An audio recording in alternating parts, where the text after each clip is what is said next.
If Busta ever try to front on me, hit you with no delay. So what you saying, yo? Silly with that 9 milli with the dilly, yo. Yeah, I do his better than him. He better not play with me. I will and perform Busta Rhymes, yo. Look, man, if they try to say that if you ever thought that the Busta Rhymes was better than me, you crazy. You crazy, man. You just looking at this the wrong way. For years, the hidden narrative surrounding 50 Cent, Diddy, and Busta Rhymes was never truly erased. It was strategically contained. While the public only witnessed scattered moments and surface-level tension, a far more complex network of influence, loyalty, and silent pressure shaped what stayed behind closed doors. In this documentary, 50 Cent moves beyond speculation to explore how connections to foul figures like Diddy can influence who speaks openly, who remains silent, and what stories never reach the spotlight. As Bruce Rhymes becomes the center of that silence, the conversation evolves from simple controversy into something deeper. Control, perception, and the power to shape the narrative. In the end, one question remains: who decides when the truth finally becomes part of the record? Busta Rhymes is a visual artist. It's always been that. When Busta don't look like Busta, because Busta neck getting big and Busta belly is sticking out. Tell him change too big. Whoa, man. Tell that nigga change too big. He ain't no friends. They're not telling him. Busta can't match up with 50. Is you crazy? Put that shit in front of me. You put that shit on the side. Put that shit behind me. Man, he's at a point where he just had a moment and everybody showing the appreciation for his run. Bring up the 50 Cent for bringing us out there with him on that final lap tour. Did the first show July 21st. My last show was November 21st. He's still on that same tour. Yeah, man. He don't play with that work. Ever since he first came to Violator and the first Get Rich or Die Trying came out, he was the only one that would jump on a plane like the shit was a cab. This is how he was from the beginning. The documentary begins not with a direct accusation, but with a pattern too consistent to ignore. Scattered clips, unfinished comments, and subtle remarks drift across platforms independently, until, piece by piece, they begin forming a larger picture. What once seemed like random background noise slowly points toward Busta Rhymes as at a time when public visibility can quickly become a burden. The significance was never tied to one statement alone, but to the steady build-up created through repetition, timing, and online momentum. As the narrative gains traction, perception solidifies long before facts can catch up, transforming timelines into instant judgments. In a digital landscape where attention moves faster than investigation, one question rises above the noise. When perception outruns truth, how much time does truth really have to defend itself? Got to ask you, there's been so much going on in the music industry and the headlines pertaining to Diddy. How closely are you paying attention to his case, the allegations, and the things that are coming forward with him? I just kind of like to pay attention to the truth. When that time manifests, then, we'll speak about this, hopefully when that time comes. As far as I'm concerned, you know what I'm saying, but I wish the best for everyone involved. God bless everyone involved. And, I think that we should all kind of be a little more mindful of how much we speak on other things. There was a time when the connection between 50 Cent and Busta Rhymes appeared untouchable. Shared stages, public respect, and the quiet understanding of loyalty inside an industry where exposure often comes at a cost. The documentary frames that history not as nostalgia, but as critical context, because silence only gains meaning when there was once a strong bond behind it. As controversy begins to surround the conversation, unity slowly shifts into distance and loyalty becomes measured instead of automatic. What seems like absence on the surface may actually be calculated restraint beneath the pressure. And when relationships built over years suddenly grow quiet in decisive moments, the tension becomes impossible to ignore. Is that silence an act of betrayal or simply survival instinct sharpened by experience? I seen you talking about Busta Rhymes before. Oh yeah. In some of your videos. Oh yeah. Super zest monster. For sure, bro. That's my thing, bro. Like, this been common knowledge though. Like, all my promoter homies would always say, man, we gotta bring some we gotta bring some, what they call them, I'm not gonna say it on there. They call them fun boys. They say we gotta have some fun boys in the section for Busta. Cause I bodyguarded for Ghostface Killer before, you feel me?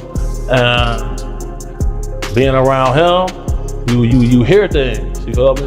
I'm like, damn. And my auntie like the biggest Busta Rhymes fan, you feel me? Like, every cookout she playing it, all his little fast rapping, All of that, him and Craig Mack playing that. Bro, on my soul, I'm out with a group of people. At this time, I was with Don Benjamin. You familiar with him? No, never heard of him. Model dude, like a model guy. He was doing like some rapping stuff. His name Don Benjamin. I'm out with Don Benjamin. And the club we ended up going to, Busta Rhymes in there. So it was a little lawyer guy that was with us. And the little lawyer guy we was with, you know, he was a gay dude, super cool, feel me, good guy. What makes the documentary unsettling is not the original remarks themselves, but the system that transformed them into something far bigger. A single comment gets clipped, the clip spreads across platforms, and the repetition alone begins to resemble proof. In this environment, conflict is rarely spontaneous. It is shaped, intensified, and turned into currency. As narratives become sharper, context slowly disappears because outrage travels faster and farther than explanation ever will. The industry no longer pauses to examine meaning. It responds to engagement, momentum, and reaction. And when attention becomes the ultimate reward, the conversation shifts towards something deeper and more uncomfortable. In a system built to profit from distortion, who still has a reason to protect the truth? Bro, Busta Rhymes wanted him in his section so bad. Like, what?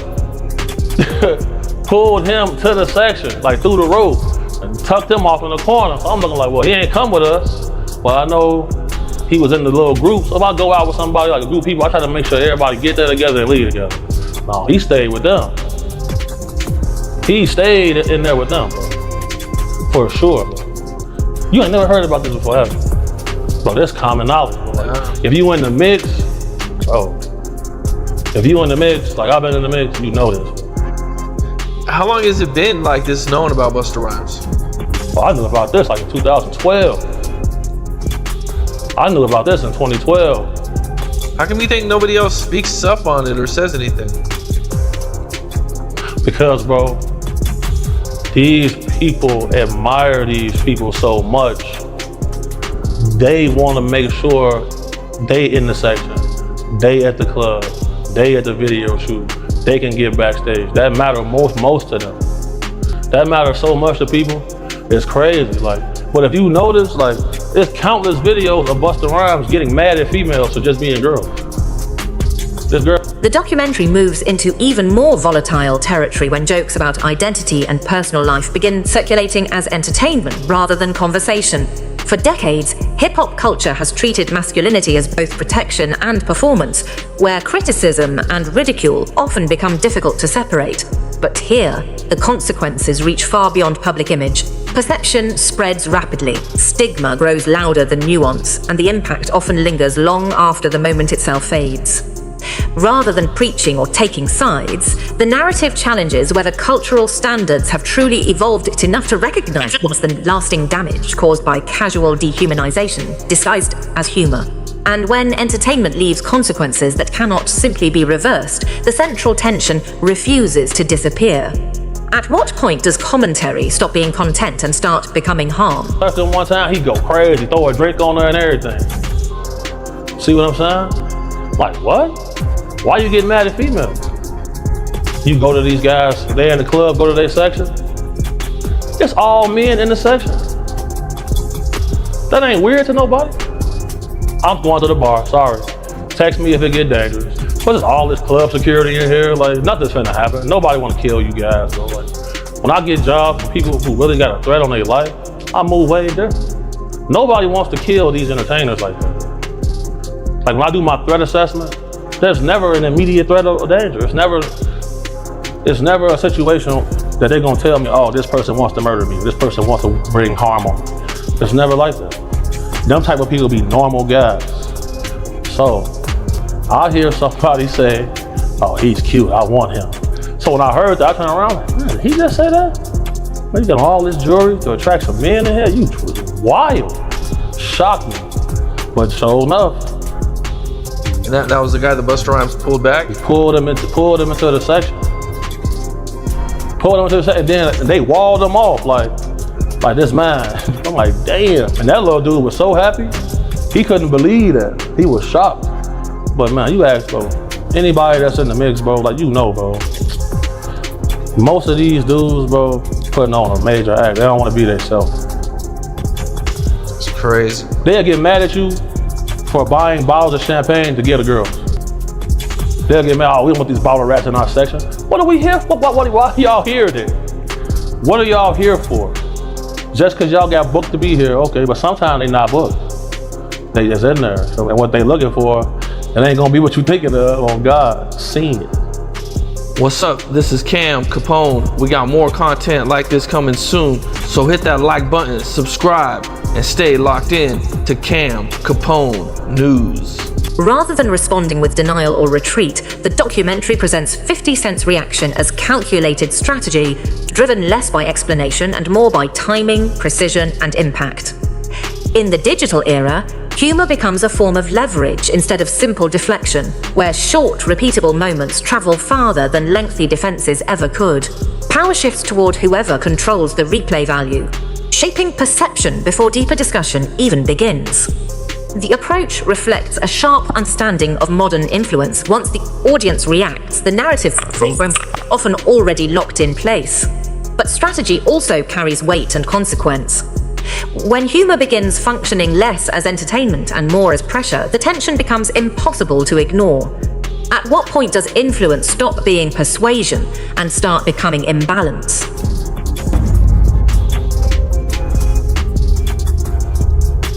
You know Busta Rhymes came out, telling people to mind their business when it comes to Diddy, right? You gotta realize that Busta Rhymes and anybody in the industry could say what they wanna say and speak on what they wanna speak. They got a right to do that.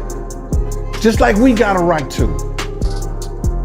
He can't tell nobody not to say this, not to say that, when he has the right to say what he wanna say. And I guess that's why people coming out on Busta Rhymes saying he's zesty now, because he made comments like that. But I've been around Busta. I know Busta Rhymes. I don't never know him for being like that. But I don't know what other people see, and I'm not gonna speak on that, because I don't care about that.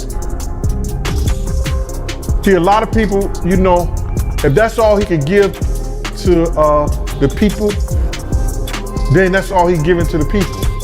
But not one time, did he speak on his relationship with Diddy? Has he been to the Diddy party? Has he been to the after party? Did he say, well, I've never been to an after party, so y'all gotta wait to speak on, y'all gotta wait to see what they talking about before y'all speak on something? When Diddy enters the narrative, the atmosphere immediately shifts. Not because of any direct statement, but because of what his presence symbolizes. The documentary portrays him less as a single figure and more as a representation of institutional influence, long-standing connections, and the kind of power built through decades of intertwined careers.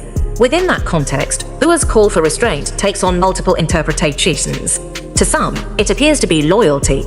To others, it feels like caution shaped by an understanding of how influence operates behind the scenes. The uncertainty itself becomes part of the tension, because in environments shaped by reputation and Holly's legacy, silence is rarely viewed as neutral. I can say I've never been to an after party.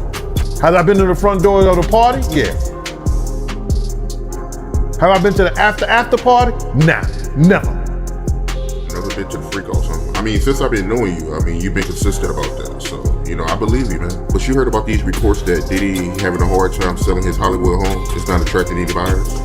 It probably wouldn't attract any buyers until after, a lot of times when tragedies happen and people be in those type of places with the energy going, it would be around 5 years before they go up on market and resell. Like if somebody murdered in the house, you gotta realize they're not gonna go in there and somebody say, oh shit, I wanna be here, man. Motherfucker was murdered in there. You understand? Those houses may not go up to sell for like 5 years. Right. And what's going on with Tony Busby? I seen you make a comment saying that he might drop his cases. I think that's a misunderstanding. What I'm saying to you is that he's gonna go with the cases that he know right off the bat that Puff is really probably ready to settle out, because it's so strong and the evidence may be so strong against Puff that he don't want that to run through the public or let the public hear those things. As a lawyer, he's going to say, these cases are strong enough for me to get the quick grab money and go about my business. And then if he gets enough money off of that, he may not have to do the other cases. He may drop the other people. It depends. He's gonna go with the strongest cases.